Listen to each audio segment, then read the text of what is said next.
வணக்கம் மாணவர்களே, உங்களை நான் மீண்டும் சந்திப்பதில் பெரும் மகிழ்ச்சி அடைகின்றேன்.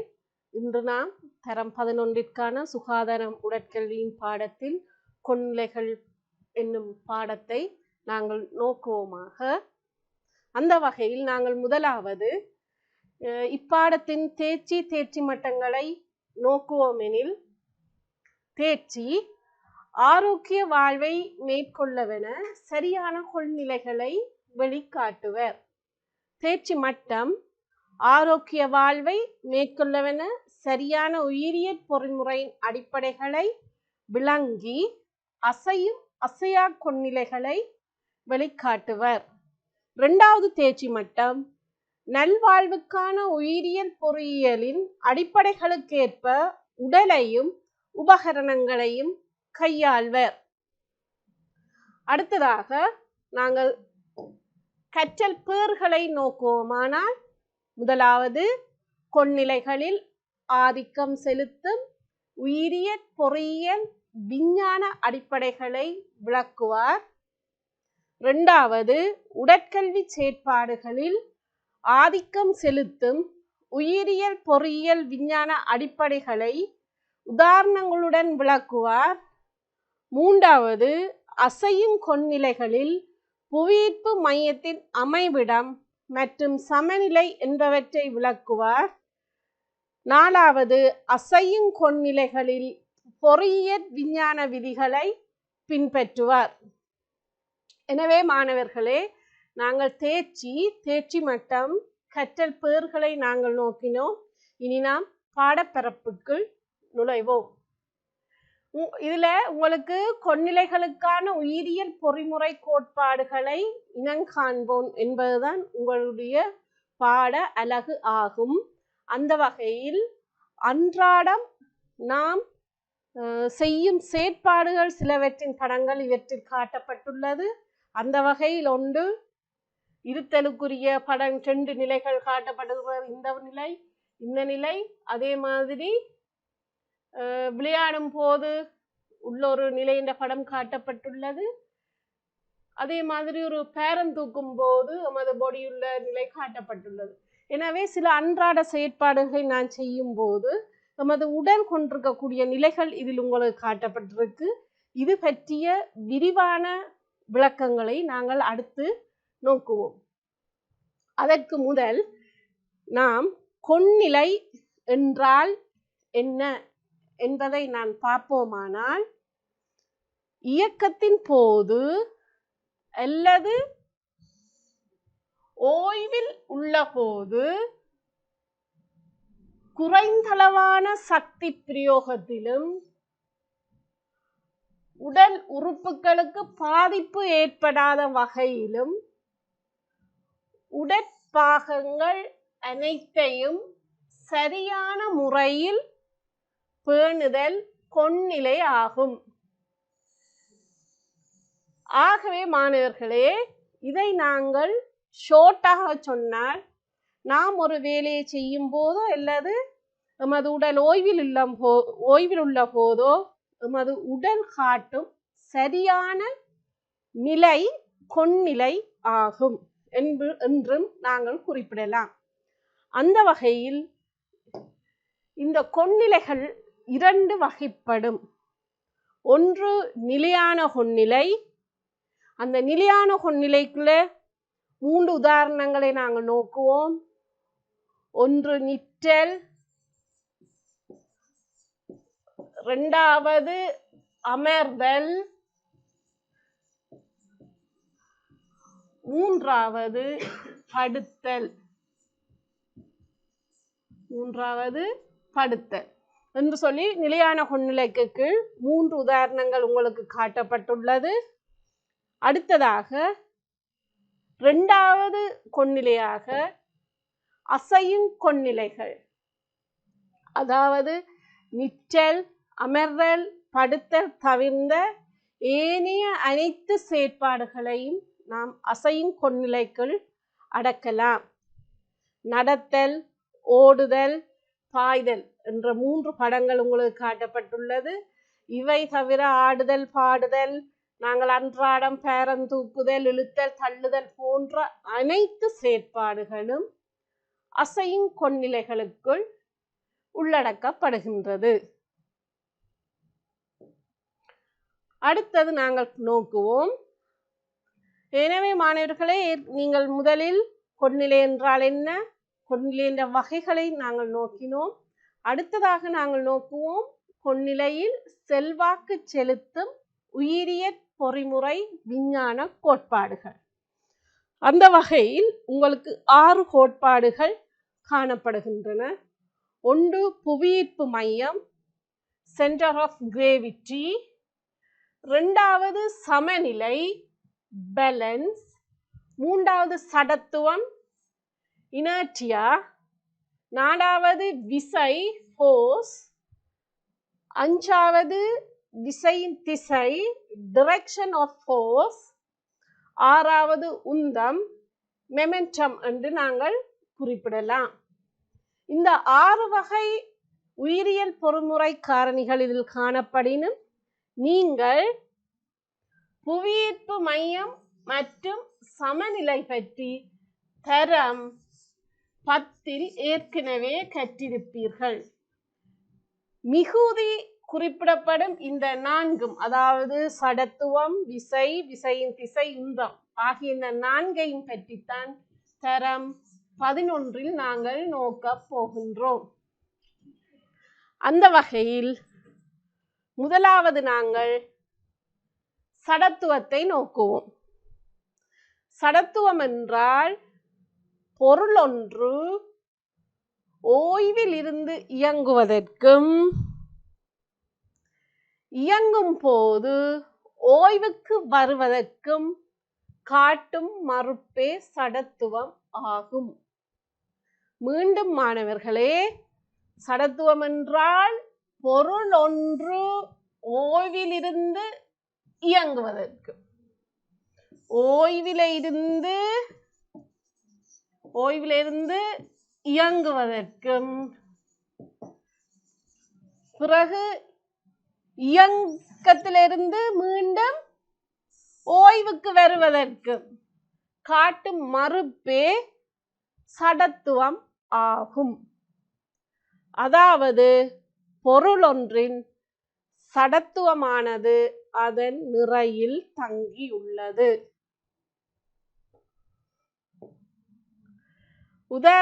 உதாரணத்தை நாங்கள் நோக்குவோம். உங்களுக்கு தெரியும், ஏற்கனவே நாங்கள் பார்த்தோம், சடத்துவம் என்றால் ஓய்விலிருந்து இயங்குவதற்கும் இயக்கத்திலிருந்து ஓய்வுக்கு வருவதற்கும் நாங்கள் பிரயோகிக்கிற விசை என்று சொல்லி பார்த்தோம். அந்த வகையில் ஓய்விலிருந்து இயங்குவதற்கு உதாரணத்தை நாங்கள் நோக்குவோமானால் 2 உதாரணம் பார்க்க போறோம். அதில் படி 1ஐ நாங்கள் நோக்கினோமானால், பாரம் தூக்கும் வீரன் ஒருவன் தரையில் வைக்கப்பட்டுள்ள 10 கிலோகிராம் நிறையுள்ள சட்டம் ஒன்றை தூக்குகின்றான். ஒரு பாரம் தூக்குற வீரன் நிலத்திலிருந்து ஒரு 10 கிலோகிராம் நிறையுள்ள சட்டம் ஒன்றை தூக்குற உரு ஒன்று உங்களுக்கு காட்டப்பட்டுள்ளது. அடுத்தது 2வது படியை நீங்கள் பாருங்கள். 2வது தடவை பார்க்கும்போது 20 கிலோகிராம் நிறையுள்ள சட்டம் ஒன்றை தூக்குகின்றான். அப்ப ஏற்கனவே நீங்கள் இதுல முதலாவது படத்தை வடிவா உற்று நோக்குங்கள். அதே மாதிரி 2வது படத்தை நீங்கள் உற்று நோக்கும் போது அந்த பழுதூக்கும் வீரன முகத்தை பார்த்தீங்களா பார்த்தால் உங்களுக்கு தெரியும், அவர் 2வது படி 2ல 20 கிலோகிராம் நிறையுள்ள சட்டத்தை தூக்க அவர் ஒரு கடினத்தன்மை ஒன்றை உணர்வது அவற்றை இந்த முகத்துல உங்களுக்கு தெரியுது, முக காட்டுற உணர்ச்சியில தெரியுது. அப்ப இதிலிருந்து தெரியுது 10 கிலோகிராம் தூக்குறதை விட 20 கிலோகிராம் தூக்கும் போது நாங்கள் என்ன செய்யறோம், ஒரு கடினத்தன்மை ஒன்றை உணர்றோம், ஒரு கடினத்தன்மையை உணர்றோம். அந்த கடினத்தன்மை தான் என்னவாக இருக்கும், சடப்பொருளாக காணப்படும். ஆகவே உங்களுக்கு தெரியும், சடப்பொருள் நிறையில் தங்கி உள்ளது. அடுத்ததாக இதிலும் உங்களுக்கு ஒரு படம் காட்டப்பட்டுள்ளது. ஏபி என்று சொல்லி 2 உருக்கள் காட்டப்பட்டுள்ளது. அதிலே வந்து பெரிய பெட்டியாகவும் பி வந்து சிறிய பெட்டியாகவும் காணப்படுகின்றது. 2 படங்களை நோக்கும் போது 10 கிலோகிராம் நிறையுள்ள சட்டத்தை தூக்குவதிலும் பார்க்க 20 கிலோகிராம் சட்டத்தை தூக்குவதற்கு சிரமத்தை எதிர்கொள்கின்றான். நிறை கூடிய சட்டம் இயங்குவதற்கு ஒரு மறுப்பை காட்டுகின்றது. அதே மாதிரி ஏபி என்ற 2 படமும் உங்களுக்கு உதாரணமாக காட்டப்பட்டுள்ளது. அடுத்ததை நாங்கள் பார்ப்போம். இயங்கும் பொருளொன்றின் இயக்கத்தை நிறுத்துவதற்கு. ஏற்கனவே இயங்கிக் கொண்டிருக்கும் ஒரு பொருளொன்றின் இயக்கத்தை நாங்கள் நிறுத்துவதற்கு உதாரணத்தை நாங்கள் நோக்குவோம். இதில் 2 படங்கள் காட்டப்பட்டுள்ளது. அதாவது ஒன்று உருண்டு வரும் உதை பந்தினை நிறுத்துவதிலும் பார்க்க டென்னிஸ் பந்தினை நிறுத்துவது இலகுவானதாகும். உங்களுக்கு தெரியும், உதை பந்து முருண்டு வரப்போது, டென்னிஸ் பந்து முருண்டு வரப்போது.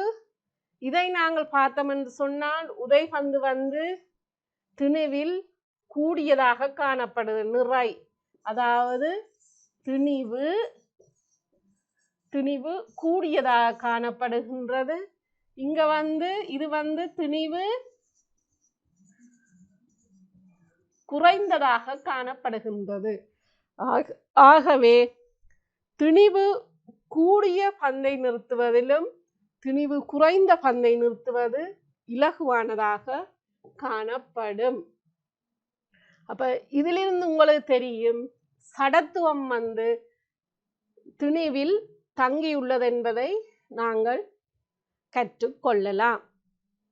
அடுத்ததாக இப்ப நாங்கள் சடத்துவத்தை நோக்கினோம். சடத்துவம் 2 வகையில், ஒன்று வந்து ஓய்வில் இருக்கும் பொருள் இயங்குறதை நிறுத்துவதற்கும் ஏற்கனவே இயங்கிக் கொண்டிருக்கும் பொருளை இயக்கத்தை நிறுத்துவதற்குமான சடத்துவம் விசை என்பதை பற்றி நாங்கள் நோக்கினோம். அடுத்ததாக நாங்கள் பார்க்க போறோம் விசை. விசை என்றால் ஓய்வில் இருக்கும் பொருளொன்றை இயங்கச் செய்வதற்கும் ஏற்கனவே இயங்கும் பொருளொன்றின் இயக்கத்தை மாற்றுவதற்கும் பிரயோகிக்கப்படும் தாக்கம் விசை ஆகும். அதாவது பிள்ளைகளே, ஓய்வில் இருக்கும் பொருள், ஏற்கனவே ஓய்வில் இருக்கிற ஒரு பொருளை நாங்கள் என்ன செய்யணும், இயங்க செய்யறதுக்கும் இயங்கிக் கொண்டிருக்கும் பொருளொன்ற இயக்கத்தை நாங்கள் என்ன செய்யறோம், அது திசையை மாற்றுறதுக்கும் பிரயோகிக்கப்படுற எம்மாலே ஒரு பிரயோகிக்கப்படுற ஒரு அழுத்தம் அல்லது ஒரு தாக்கம் தான் என்னவா இருக்கும், விசை ஆகும். இந்த விசையானது, இந்த விசைக்கு நாங்கள் உதாரணத்தை நோக்குவோம். உதாரணம் எங்களுக்கு பளுதூக்கல் ஒரு சிறந்த உதாரணமாகும். இதில் பாருங்கள், பளுதூக்கல் 5 நிலைகள் காட்டப்பட்டுள்ளது. அந்த 5 நிலைகளிலும் முதலாவது, பளு ஒன்றை நாங்கள் தூக்க வேண்டுமானால் கீழிருந்து மேல் நோக்கி இங்கு விசை பிரயோகிக்கப்படுகின்றது. அதே மாதிரி இதுக்கும் அப்படித்தான், கீழே இருந்து மேல் நோக்கி விசை பிரயோகிக்கப்படுகின்றது. அடுத்த படத்தை பார்த்தீங்கன்னு சொன்னா, மேல் நோக்கி பிரயோகித்த விசையை நாங்கள் சற்று சாய்வாக எம்மை நோக்கி இழுக்கும் போது, எம்மை நோக்கி அந்த திணிவை இழுக்கும் போது அந்த பொருள் வந்து அந்த இடத்தில் செல்லக்கூடியதாக காணப்படுகின்றது. அதே மாதிரியே மிகுதி 2 படங்களும் நாம் பிரயோகிக்கப்படும் விசையை இங்கு காட்டப்படுகின்றது. அப்ப உங்களுக்கு உதாரணம் மூலம் விசை என்றால் என்ன என்பது உங்களுக்கு விளங்கி இருக்கும். எனவே மாணவர்களே, இதில் உங்களுக்கு ஒரு அனிமேஷன் காட்சி காட்டப்பட்டுள்ளது.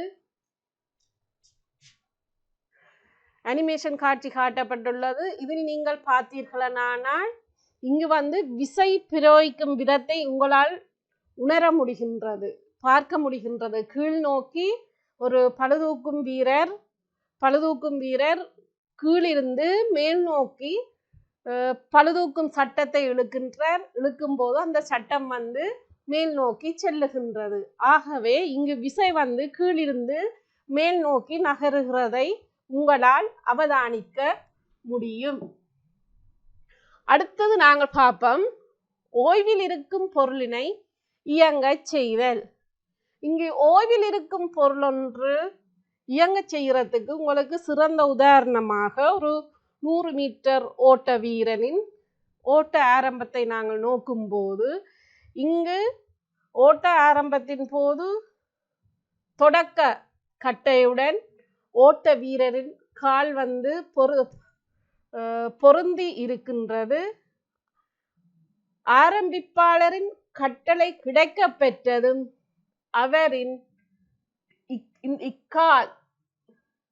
இந்த கால் வந்து தொடக்க கட்டையில் ஒரு விசையை பிரயோகிக்கின்றது. அந்த விசைக்கு எதிராக தொடக்க கட்டையிலிருந்து இன்னொரு விசை பிரயோகிக்கப்படுகின்றது. இதனை நீங்கள் இந்த சிவப்பு நிற அம்புக்குறிகளால் காட்டப்பட்டுள்ளது. இவ்வாறு ஒரு ஓட்ட வீரன் தொடக்க கட்டையில் காலால் ஒரு விசையை பிரயோகிக்கும் போது அந்த தொடக்க கட்டையிலிருந்து எதிராக ஒரு விசை அவ்வீரனை நோக்கி செலுத்தப்படுகிறதால அந்த வீரன் உடல் வந்து இயங்க செய்யப்படுகின்றது.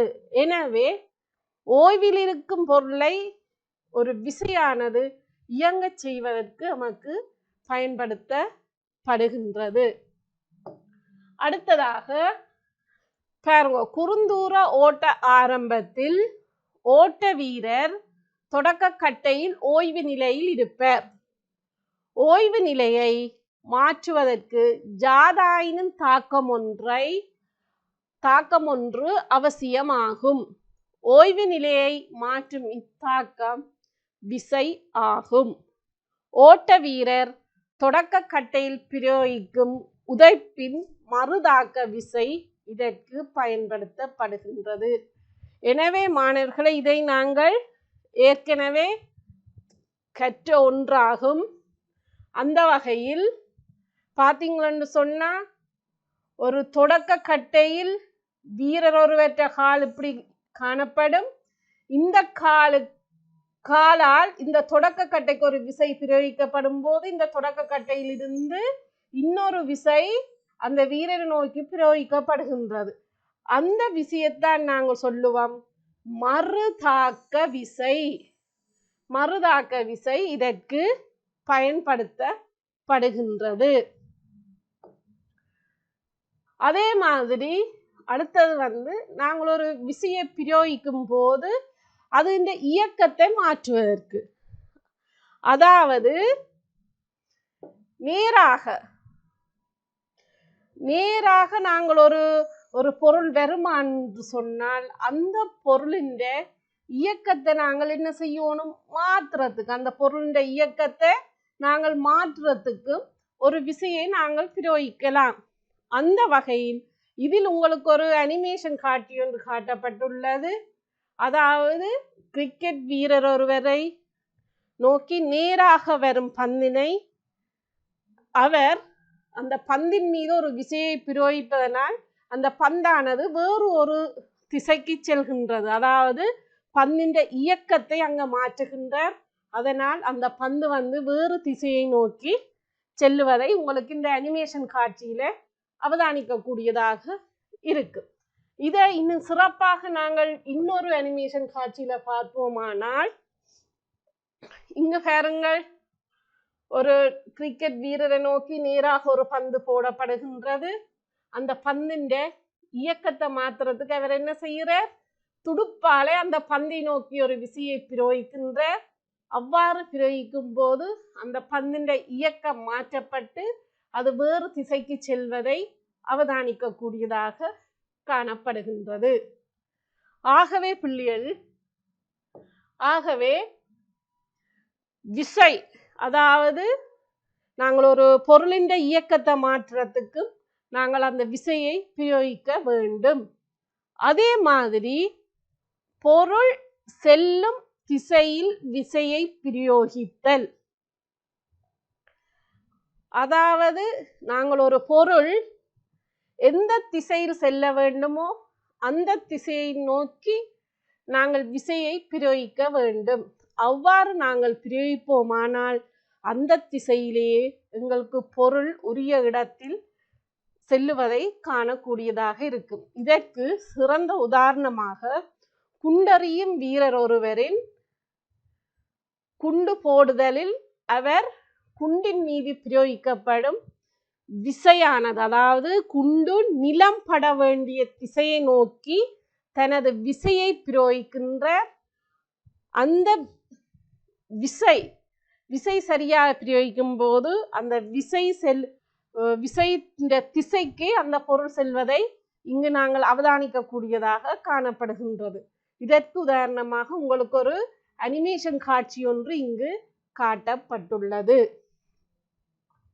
ஆகவே பிள்ளைகள், பொருள் செல்லும் திசையில் விசையை பிரயோகித்தல் என்பதை பற்றி நாங்கள் நோக்கினோம்.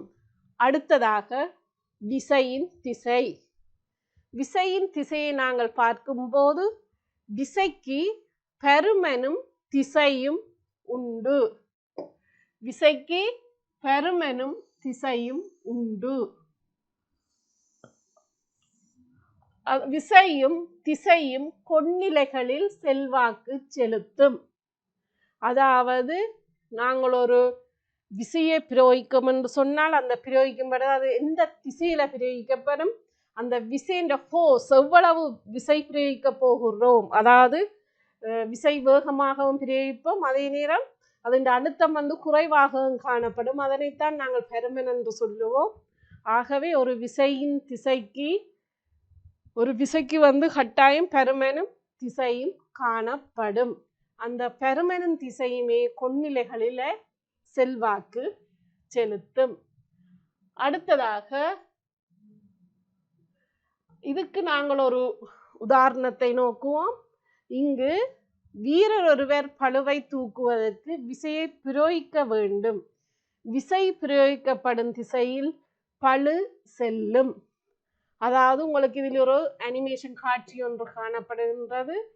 இதில் ஒரு வீரர் படுத்திருக்கும் நிலையிலிருந்து மேல் நோக்கி ஒரு விசை ஒன்றை பிரயோகிக்கின்றார். மேல் நோக்கி ஒரு விசையை பிரயோகிக்கும் போதும் பிறகு மேலிருந்து கீழ் நோக்கி ஒரு விசையை பிரயோகிக்கின்றார். அதன் திசையிலேயே இந்த சட்டம் இயங்குவதை எங்களால் அவதானிக்க முடிகின்றது. எனவே மாணவர்களே, உங்களுக்கு தெரியும் ஒரு விசைக்கு பருமனும் உண்டு, அதே நேரம் திசையும் உண்டு. அடுத்ததாக பாருங்கள், வீரர் ஒருவர் நிலைக்குத்தாக மேலே பாயும் போது நிலத்தின் மீது பிரயோகிக்கப்படும் விசைக்கு எதிரான விசை ஒன்று நிலத்துக்கு செங்குத்தாக வீரனின் மீது பிரயோகிக்கப்படும். இது மறுதாக்க விசை ஆகும். நாங்கள் ஏற்கனவே இந்த மறுதாக்க விசை பற்றி குறுந்தூர ஓட்ட வீரரின் ஆரம்பத்தில் பார்த்தோம், ஆரம்ப செயற்பாட்டில் பார்த்தோம். மீண்டும் இந்த விசையின் திசைக்காக இதிலும் ஒரு உதாரணத்தை நாங்கள் நோக்குவோம். அதாவது ஒரு வீரர் ஒருவர் நிலத்திலிருந்து நிலைக்குத்தாக இங்கிருந்து நிலத்திலிருந்து மேல் நோக்கி எழும்புறார். அவர் எழும்பேக்க இந்த காலால் என்ன செய்கிறார், நிலத்துக்கு ஒரு விசை ஒன்றை பிரயோகிக்கின்றார். பிறகு அந்த நிலம் மீண்டும் வீரரை நோக்கி ஒரு விசையை பிரயோகிக்கின்றது. இதுவே மறுதாக்க விசை ஆகும். எனவே மாணவர்களே, மீண்டும் ஒரு முறை உங்களுக்கு சொல்லுகின்றேன். நாங்கள் மேல் நோக்கி பாயும் பொழுது எமது காலால் நிலத்துக்கு உதைகின்றோம். அப்போது அங்கு ஒரு விசை பிரயோகிக்கப்படுகின்றது. அந்த நிலமானது வீரரை நோக்கி மீண்டும் ஒரு விசை ஒன்றை பிரயோகிக்கின்றது. இதுவே மறுதாக்க விசை ஆகும். இதுவே மறுதாக்க விசை ஆகும். அடுத்ததாக நாம் உந்தம் உந்தத்தை பற்றி பார்ப்போம். உந்தம் என்பது ஒரு பொருளானது வேறொரு பொருளின் மீது மோதினால் எவ்வளவு தாக்கம் ஏற்படுத்துகின்றது என்பதை அல்லது பொருளொன்றின் இயக்கத்தை நிறுத்துவது எவ்வளவு கடினம் என்பதை காட்டும் அளவீடு ஆகும். அதாவது பிள்ளைகளே, ஒரு பொருள் இன்னொரு பொருளின் மீது மோதும் போது ஒரு தாக்கம் ஒன்றை ஏற்படுத்துகின்றது. அந்த தாக்கத்தை அல்லது பொருளின் அதன் இயக்கத்தை நிறுத்துவது எவ்வளவு கடினம் என்பதை காட்டும் ஒரு அளவீடு. அதாவது அந்த எவ்வளவு தாக்கம் ஏற்படுத்தி இருக்குது அந்த தாக்கத்தை அளவிடுறதும் அதன் இயக்கத்தை நிறுத்துவது எவ்வளவு கடினம் என்பதை காட்டும் அளவீடாக இந்த உந்தம் காணப்படுகின்றது. உதாரணம், டென்னிஸ் பந்தொண்டு உங்களை நோக்கி எறியும் போது அதனை பிடிப்பது இலகுவானது. ஆனால் மெடிசின் பந்து ஒன்று உங்களை நோக்கி வருமாயின் அதனை பிடிப்பது கடினம் ஆகும். அதாவது ஒரு டென்னிஸ் பந்து, கிரிக்கெட், உதாரணமாக ஒரு கிரிக்கெட் வீரரை நோக்கி ஒரு டென்னிஸ் பந்து ஒன்று இருக்குது. இந்த பந்தை நாங்கள் கேட்ச் பிடிப்பது எங்களுக்கு இலகுவாக காணப்படும். அதே நேரம் ஒரு மெடிசின் போல் என்பது திணிவில் கூடிய ஒரு பொருளாகும். இந்த மெடிசின் போல் உங்களை நோக்கி மிகவும் வேகமாக வரும்போது அதனை நீங்கள் பிடிப்பது உங்களுக்கு கடினமாக காணப்படும். ஆகவே இங்கு ஏனெனில் இங்கு உந்தம் பிரயோகிக்கப்படுகின்றது. அடுத்தது, இதுல உங்களுக்கு மெடிசின் போல் காட்டப்படுகிறது. ஏனெனில் திணிவு கூடிய மெடிசின் பந்தை பிடிப்பதை விட திணிவு குறைந்த டென்னிஸ் பந்தை பிடிப்பது இலகுவானது. ஆனால் திணிவு குறைந்த பந்தா இருந்தாலும் மிகவும் அதிவேகமாக வரும் பந்தினை பிடிக்கிறது உங்களுக்கு சிரமமானதாக காணப்படும். ஏனெனில் இதனை நீங்கள் கிரிக்கெட் விளையாட்டில் அவதானித்திருப்பீர்கள். மிகவும், அதாவது துடுப்பாட்ட வீரனால் மிகவும் வேகமாக அடிக்கும் பந்தொன்று கேட்ச் பிடிக்கும் போது உங்களுக்கு அந்த கையில், அதாவது கேட்ச் பிடிக்கும் வீரன் கையில பட்டு தெறிக்கிறதுக்கான சந்தர்ப்பம் அநேகம் அது நீங்கள் பார்த்திருப்பீர்கள். அதுவும் இந்த வேகமாக வரும் பந்தினை பிடிப்பது மிகவும் சிரமமானதாக காணப்படும். ஆகைய பிள்ளைகள், உங்களுக்கு இதிலிருந்து தெரியும் கட்டாயம் விசைக்கும் வேகத்துக்கும் ஒரு தொடர்பு காணப்படும். அந்த வகையில் நாங்கள் உந்தம் என்றால் என்னென்ற உந்தத்தை நாங்கள் எவ்வாறு கணிப்பிடலாம் என நோக்கும் போது, உந்தம் சமன் திணிவு தர வேகம். திணிவையும் வேகத்தையும் பெருக்கும் போது உந்தம் எங்களுக்கு கிடைக்க பெறுகின்றது. எனவே பிள்ளைகளே, நாங்கள் உந்தத்தை பற்றி நோக்கினோம். அடுத்ததாக இயங்கிக் கொண்டிருக்கும் பொருளின் வேகத்தை நிறுத்துவதை பற்றி நோக்குவோம். கிரிக்கெட் விளையாட்டின் போது வீரர் ஒருவர் உயரத்தில் இருந்து தன்னை நோக்கி வரும் பந்தினை பிடிப்பர். இதற்காக பந்தின் மீது ஒரு விசை ஒன்றை பிரயோகிப்பர். அதாவது பிள்ளைகளே, கிரிக்கெட் விளையாட்டில உயரத்திலிருந்து ஒரு களத்தடுக்கும் வீரன் ஒருவரை நோக்கி உயரத்திலிருந்து ஒரு பந்தொன்று வருது. அந்த பந்தினை பிடிப்பதற்காக நாம் அந்த பந்தை நோக்கி ஒரு விசை ஒன்றை பிரயோகிக்க வேண்டும். இதன் போது அப்படி நாங்கள் பிரயோகிக்கும் போது பந்தின் வேகம் 0 ஆகுதாம். 0 ஆவதால் உந்தமும் 0 காணப்படும். ஒரு இயங்கிக் கொண்டிருக்கும் பொருளொன்றை அந்த இயக்கத்தை நிறுத்துவதற்கு நாம் ஒரு விசையை பிரயோகிக்க வேண்டும். அப்படி அந்த விசையை பிரயோகிக்கும் போது அந்த இயங்கிக் கொண்டிருக்கிற பொருளின் வேகம் 0 வரும். வேகம் 0 வருவதனால் உந்தமும் 0 காணப்படும். எனவே மாணவர்களே, அடுத்ததாக அன்றாட செயற்பாடுகளில் உயிரியற் பொறிமுறை அடிப்படைகளில் செல்வாக்கு பற்றி நாங்கள் நோக்குவோம். அதாவது நாங்கள் அன்றாடம் ஒரு செயற்பாடு செய்யும் போது அந்த செயற்பாடுகளில் எவ்வாறு உயிரியல் பொறிமுறை காரணிகள் செல்வாக்கு செலுத்துகின்றது. அதாவது விசை, விசையின் திசை, மறுதாக்க விசை மற்றும் உந்தம் ஆகியன எவ்வாறு சமநிலை, புவியீர்ப்பு மையம் ஆகியன எல்லாம் எவ்வாறு எங்களோட அன்றாட செயற்பாடுகளில் செல்வாக்கு செலுத்துகின்றது என்பது பற்றி நாங்கள் நோக்குவோம். அந்த வகையில் முதலாவது நடத்தல்.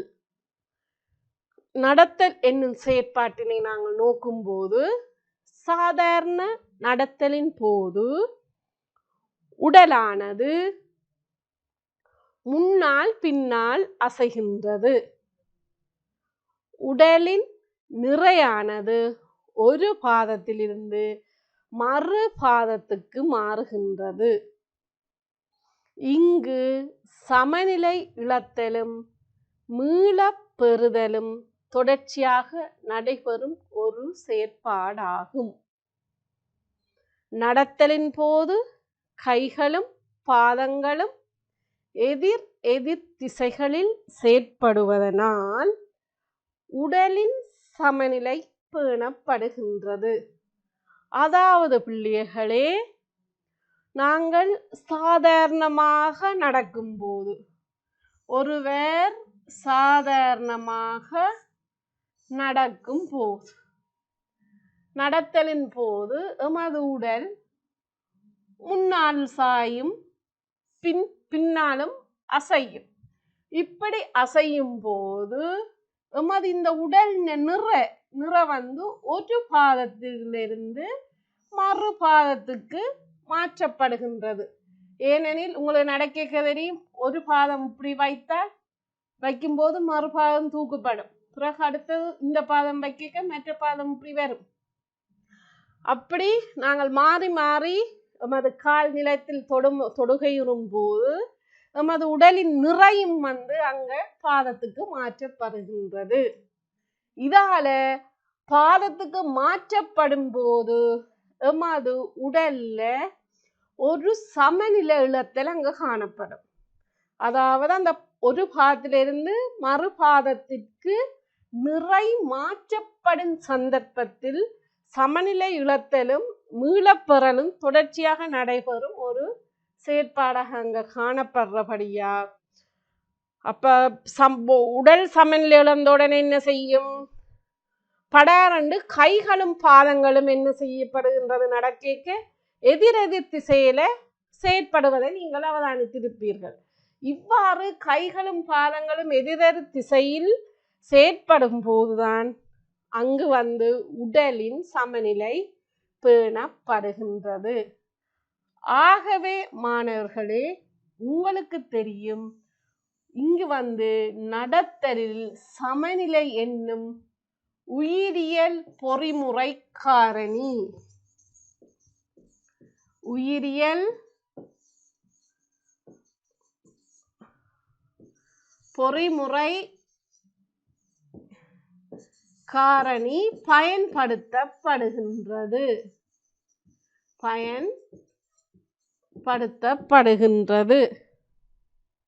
ஆகவே பிள்ளைகளில் நடத்தல்ல அங்கு வந்து எங்களுக்கு சமநிலை பயன்படுத்தப்படுகின்றது.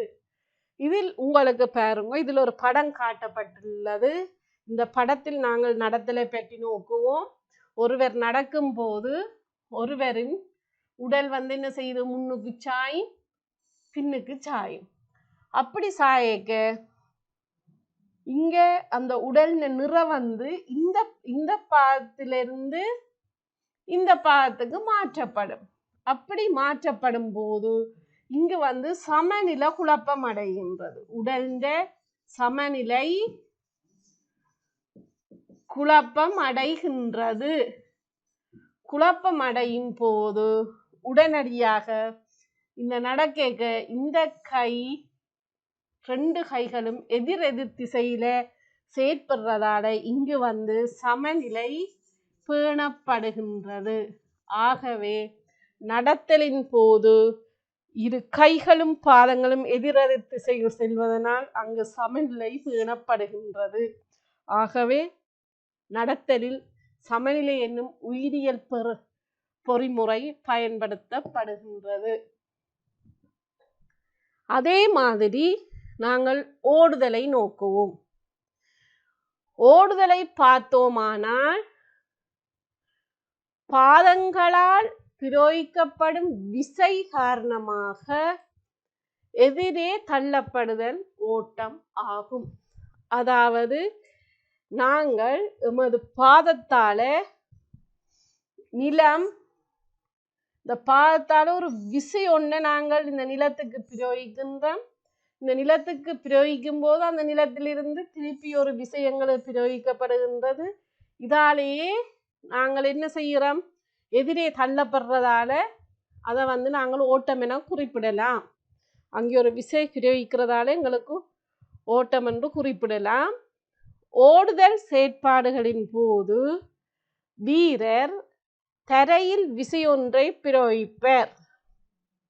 இதன் போது அவ்விசைக்கு சமனானதும் எதிரானதும், இப்படி நாங்கள் பிரயோகிக்கும் போது அதுக்கு சமனானதும் எதிரானதுமான விசை ஒன்று வீரரின் மேல் செயற்படுகின்றது. அந்த விசையின் காரணமாகவே வீரர் செயற்படுகின்றார். நாங்கள் ஏற்கனவே அந்த விசைக்கு ஒரு சிறப்பு பெயரை நாங்கள் கொடுத்திருந்தோம். அதாவது மறுதாக்க விசை. மறுதாக்க விசை. மறுதாக்க விசை என்றால் என்ன? ஒரு விசைக்கு எதிரானதும் சமனானதுமான ஒரு விசையை பிரயோகித்தலே மறுதாக்க விசை ஆகும். ஆகவே இங்கு ஓடுதல் செயற்பாட்டில் மறுதாக்க விசை பிரயோகிக்கப்படுகின்றது. இதுவும் ஒரு உயிரியல் பொறிமுறை காரணிகள் ஆகும்.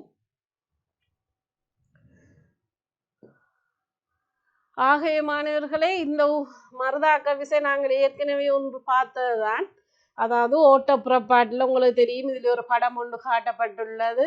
அதாவது இந்த ஓட்ட புறப்பாட்டின் போது காலால் தொடக்கக்கட்டைக்கு இங்கே ஒரு விசை, தொடக்கக்கட்டைக்கு ஒரு விசை பிரயோகிக்கப்படுகிறது. பிறகு அதற்கு சமனானதும் எதிரானதுமான இன்னொரு விசை தொடக்கக்கட்டையிலிருந்து இந்த வீரனுக்கு பிரயோகிக்கப்படுகின்றது. அவ்வாறு பிரயோகிக்கப்படும் போது அந்த வீரர் வந்து முன்னோக்கி தள்ளப்படுகின்ற, அவ்வாறு முன்னோக்கி தள்ளப்படுதல தான் நாங்கள் என்னென்று குறிப்பிடுவோம், ஓட்டமாகும். ஓட்டமாகும். அந்த ஓட்டத்துக்கு பயன்படுத்தப்படுகின்ற விசையைத்தான் நாங்கள் என்னென்னு சொல்லுவோம், மறுதாக்க விசை என்று நாங்கள் குறிப்பிடுவோம்.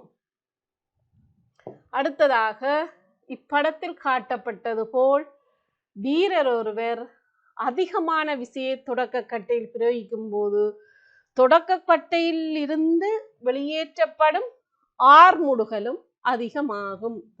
அதாவது நாங்கள் ஒரு தொடக்கக்கட்டையிലേക്ക് நாங்கள் ஒரு விசையை பிரயோகிக்கப்படுக அந்த தொடக்க கட்டையிலிருந்து அந்த வீரன் நோக்கி பிரயோகிக்கப்படும் விசை மிகவும் வேகமாகவும் அதிகமாக காணப்படுறதைத்தான் நாங்கள் என்னென்னு சொல்லுவோம், ஆர்முடுகல். தொடக்க கட்டையிலிருந்து ஒரு ஆர்முடுகல் ஒன்று வெளியேற்றப்படும். அந்த ஆர்முடுகலும் அங்கு என்ன செய்யும், அதிகமாக காணப்படுறபடியாத்தான் அந்த ஓட்ட வீரன் வேகம் அதிகமாக காணப்படும். அதாவது ஆர்முடுகல் என்றால் என்னென்று பார்த்தோம் என்று சொன்னால், ஆர்முடுகல் என்றால் என்ன,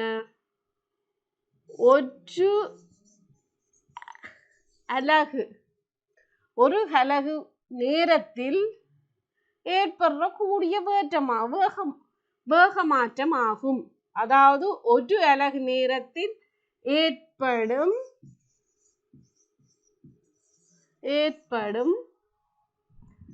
வேகமாற்றமாகும்.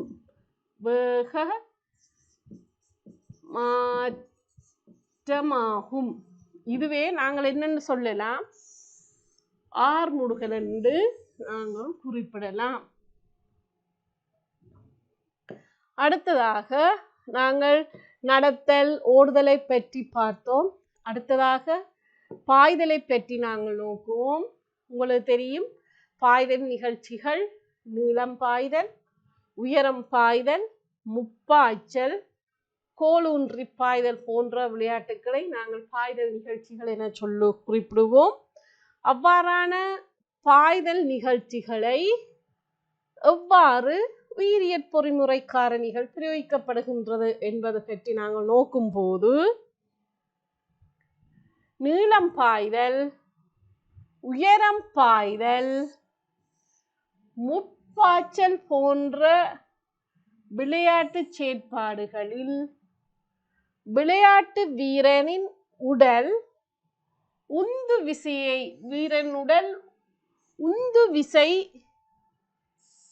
நிலையை பெறுகின்றது. அதாவது உந்து விசை நிலையை பெறுகின்றது.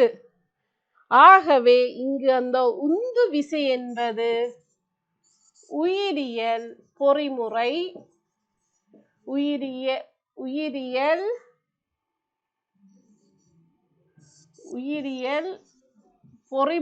காரணி ஆகும்.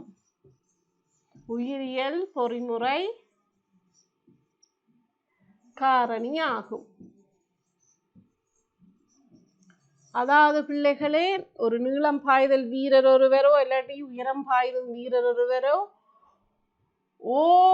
அணுகல் ஓட்டத்தின் மூலம் மிகவும் வேகமாக ஓடி மிதித்தெழும் நிலைக்கு வரும்போது அவற்றை உடல் ஒரு உந்து விசையை பெறுகின்றது. ஆகவே ஏற்கனவே இருந்ததிலும் பார்க்க இன்னும் ஒரு உந்து விசையை பெறுகின்றது. ஆகவே இங்கும் எங்களுக்கு ஒரு உயிரியல் பொறிமுறை காரணி பிரயோகிக்கப்படுகின்றது. அந்த வகையில நாங்கள் இப்ப உந்து விசையை ஒரு உயிரியல் பொறிமுறை காரணி என்று பார்த்துட்டோம். அடுத்ததாக பார்ப்போம், நீளம் பாயும் போது நீளம் பாயும் வீரர் மிதித்தெழுதல் இருந்து, அதாவது மிதித்தெழும் பலகையில் மிதித்தெழுந்ததிலிருந்து நிலம் படும் வரை எங்களோட புவியீர்ப்பு மையம் தொழிற்படுற பாதையை நாங்கள் பார்ப்போம். அதாவது ஏற்கனவே பிள்ளைகள் உங்களுக்கு தரம் 10 புவியீர்ப்பு மையம் பற்றி நீங்கள் கற்றிருப்பீர்கள். இந்த புவியீர்ப்பு மையத்தில் உங்களுக்கு தெரியும், ஒருவரின் உயரத்தின் அடிப்படையிலேயே அந்த புவியீர்ப்பு மையம் அமைந்திருக்கு. அதாவது சாதாரண ஒரு மனிதன் சாதாரணமான ஒரு நிற்றல்ல காணப்பட்டால் அவர் நிற்கும் போது தரையிலிருந்து 56 வீதத்தில் அங்கு புவியீர்ப்பு மையம் அமைந்திருக்கும் என்பதை பற்றி நீங்கள் கற்றிருந்தீர்கள். இந்த புவியீர்ப்பு மையம் என்ன செய்யும் என்று சொன்னால், ஒரு வீரரின் உயரத்துக்கு ஏற்ப புவியீர்ப்பு மையம் மாறுபட்டபடி இருக்கும். அதாவது ஒரு ஆள் செயற்படும் போது அந்த செயற்பாட்டில் உயரங்கள் வேறுபடும். அப்ப அதற்கேற்ற மாதிரி எங்களுக்கு புவியீர்ப்பு மையமும் மாற்றம் அடைஞ்சு கொண்டு இருக்கும். ஏனென்று கேட்டால், ஒவ்வொரு செயற்பாட்டில் அந்த புவியீர்ப்பு மையம் கீழ் நோக்கி தாழ்வாக மாற்றம் அடைகிறதால அந்த உடலின் சமநிலை அங்கு பேணப்படும். பேணப்படுகின்றது. அந்த வகையிலே நாங்கள் நீளம் பாயும் போது ஒரு நீளம் பாயும் வீரர் ஒருவர் மிதிச்செழுகிறதிலிருந்து நிலம் படும் வரை மிதித்தெழுகிறதிலிருந்து நிலம் படும் வரை புவியீர்ப்பு மையம் தொழிற்படும் பாதையை பற்றி நாங்கள் நோக்குவோம். அந்த வகையில் இதில் நீங்கள் பார்த்தீர்களானால் ஒரு வீரர் ஒருவர் மிதித்தெழும் போது உங்களுக்கு இதில் சிவப்பு நிறத்தால ஒரு புள்ளி காட்டப்பட்டுள்ளது. இந்த புள்ளி படிப்படியாக அவர் மிதித்தெழுதலிருந்து இது பறத்தல் நிலை, இது பறத்தல் நிலை, இது நிலம் படுதல், இது மிதித்தழல் நிலை. மிதித்தழல், பறத்தல், நிலம்படு நிலை 3 நிலைகள் காணப்படுகின்றது. அந்த 3 நிலைகளிலையும் புவியீர்ப்பு மையம் செல்லும் பாதையை பார்த்தோம் என்று சொன்னால், முதலில் இவரின் இந்த பகுதியில் இருந்த புவியீர்ப்பு மையம் பிறகு இங்கு பிறகு அவற்றை உடலில் இங்கிருந்து கீழ் நோக்கி தாழ்வாக நோக்கி இறுதியாக அவற்றை நிலம் படும் இடத்தில் பாதத்துக்கு செல்வதை நாங்கள் காணக்கூடியதாக இருக்கின்றது. எனவே பிள்ளைகளே, புவியீர்ப்பு மையம் நீளம் பாய்தலில் செல்வாக்கு செலுத்தும் ஒரு உயிரியற் பொறிமுறை காரணி ஆகும். அடுத்ததாக, வீரர் ஒருவரின் பாயும் உயரத்தில் அல்லது தூரத்தில் செல்வாக்கு செலுத்தும் காரணிகள், அதாவது நீளம் பாய்தல் என்றாலும் சரி, உயரம் பாய்தல் என்றாலும் சரி, முப்பாய்ச்சல் என்றாலும் சரி, இந்த 3 பாய்தல் நிகழ்ச்சிகளுக்கும் செல்வாக்கு செலுத்தும் காரணிகளை நாங்கள் நோக்குவோமானால், ஒன்று வேகம், மிதித்தலும் வேகம், வெலோசிட்டி ஆஃப் டேக் ஆஃப். ரெண்டாவது மிதித்தலும் கோணம், ஆங்கிள் ஆஃப் டேக் ஆஃப். மிதித்தலும் உயரம், ஹைட் ஆஃப் டேக் ஆஃப். இந்த 3ம் பாயும் உயரத்தில் அல்லது தூரத்தில் செல்வாக்கு செலுத்தும் காரணிகள் ஆகும். அடுத்ததாக, எறிதலின் போது வழியில் எறியும் விளையாட்டு உபகரணம் செல்லும் தூரத்தில் செல்வாக்கு செலுத்தும் உயிரியற் பொறிமுறை காரணிகள். எங்களுக்கு பாய்தல் நிகழ்ச்சியில் எவ்வாறு 3 உயிரியல் பொறிமுறை காரணிகள் காணப்பட்டதோ அதே மாதிரி எறிதல் நிகழ்ச்சிகளான குண்டு போடுதல்,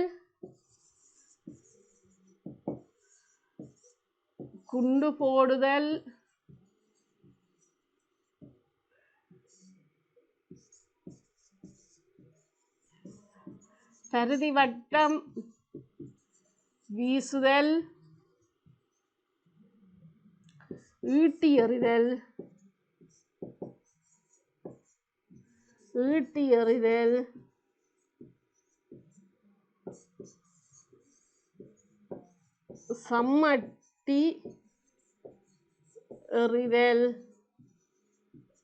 சம்மட்டி எறிதல் போன்ற எறிதல் நிகழ்ச்சிகளிலும் எங்களுக்கு 3 காரணிகள் செல்வாக்கு செலுத்துகின்றன. அதாவது ஒன்று விடுகை கோணம், வெலோசிட்டி ஆஃப் ரிலீஸ், விடுகை வேகம், வெலோசிட்டி ஆஃப் ரிலீஸ், இரண்டாவது விடுகை கோணம், ஆங்கிள் ஆஃப் ரிலீஸ், மூன்றாவது விடுகை உயரம், ஹைட் ஆஃப் ரிலீஸ் ஆகிய இந்த 3 காரணிகளும் இந்த எறிதல் நிகழ்ச்சிகளில் செல்வாக்கு செலுத்துகின்றது. அடுத்தது பிள்ளைகளே, எனவே நீங்கள் எமது அன்றாட செயற்பாடுகளான நடத்தல், ஓடுதல், பாய்தல், எறிதல் போன்ற நிகழ்ச்சிகளில் உயிரியல் பொறிமுறை காரணிகள் எவ்வாறு செல்வாக்கு செலுத்துகின்றன என்பதை பற்றி நாங்கள் நோக்கினோம். அடுத்ததாக நாங்கள் ஒரு சிறிய மதிப்பீடு ஒன்றுக்கு நுழைவோம். அந்த மதிப்பீட்டின் போது முதலாவது மதிப்பீடு கொள்நிலை என்றால் என்ன? அதாவது ஏற்கனவே நாங்கள் கற்றதன் படி ஓய்வில் உள்ள போதோ அல்லது அசைவு நிலையின் போது குறைந்தளவு சக்தி விரயத்திலும் உடலுக்கு தீங்கு ஏற்படாத விதத்திலும் உடற்பாகங்கள் அனைத்தை சரியான முறையில் பேணுதல் ஆகும். இதுவே கொன்னிலை ஆகும். ஆகவே பிள்ளைகள் கொன்னிலை என்றால் என்ன அல்லது கொன்னிலைகளை வரவிலக்கணப்படுத்துக, கொன்னிலை என்னும் பதத்தை விளக்குக என்னும் பலவாறு உங்களுக்கு வினாக்கள் வரக்கூடிய சந்தர்ப்பங்கள் காணப்படுகின்றது. அடுத்த 2வது வினாவிற்கு நாங்கள் செல்லுவோம். கொன்னிலையில் செல்வாக்கு செலுத்தும் உயிரியல் பொறிமுறை விஞ்ஞான கோட்பாடுகள் எவை? 1 புவியீர்ப்பு மையம், 2வது சமநிலை, 3வது சடத்துவம், 4வது விசை, 5வது விசையின் திசை, அடுத்தது உந்தம். எனவே இந்த 6 உயிரியல் பொறிமுறை காரணிகளும் கொன்னிலையில் செல்வாக்கு செலுத்தும் காரணிகள் ஆகும். அடுத்ததாக நாங்கள் 3வது வினாக்கு செல்லுவோம். ஜாதாயினும் பொருள் ஒன்றை வழியில் கைவிடுவது எவ்வாறு அழைக்கப்படும்? அதற்குரிய விடை எறிதல் ஆகும். அடுத்த 4வது கேள்வி, பரவளைவு என்றால் என்ன? மேலே எறியப்பட்ட விளையாட்டு உபகரணம் அல்லது விளையாட்டு வீரன் புவியீர்ப்பு மையம் வளைவான பாதையின் வழியில் பயணம் செய்வதனை பரவளைவு எனலாம். அதாவது பிள்ளைகளே, ஒரு எறிதல் வீரன் ஒருவரின் கையினால் விடுவிக்கப்பட்ட குண்டு வழியில் பயணம் செய்து நிலத்தை வந்தடைகின்றது, நிலம் படுகின்றது. இங்கு விடுவிக்கப்படும் ஒரு குண்டானது நிலம் படும் வரை ஒரு வளைவான பாதை வழியே செல்லுகின்றது. இந்த பாதையைத்தான் நாங்கள் என்னென்று குறிப்பிடுவோம்? பரவளைவு என நாங்கள் குறிப்பிடலாம். இது உபகரணமா இருந்தாலும் சரி, மனித வீரனாக இருந்தாலும் சரி, தனி உபகரணமாக இருந்தாலும் அது செல்லும் பாதையை நாங்கள் பரவளைவு என்று சொல்லலாம். அதே மாதிரி வீரன் செல்லும் பாதை வளைவாக காணப்பட்டாலும் அதுவும் பரவளைவு என்று நாங்கள் குறிப்பிடலாம். இந்த வீரன் செல்லும் பாதைக்கு உதாரணத்தை நாங்கள் என்னென்று சொல்லுவோம் என்று சொன்னால் நீளம் பாய்தல். நீளம் பாய்தலில் உங்களுக்கு தெரியும், ஒரு வீரன் மிதித்தெழுந்து நிலம்படும் வரையான இதில் நாங்கள் நோக்கினோம். அங்கேயும் ஒரு பரவளைவு காணப்படுகின்றது. ஆகவே இதுவும் பரவளைவாக காணப்படும். அடுத்த 5வது கேள்வியை நாங்கள் நோக்குவோம்.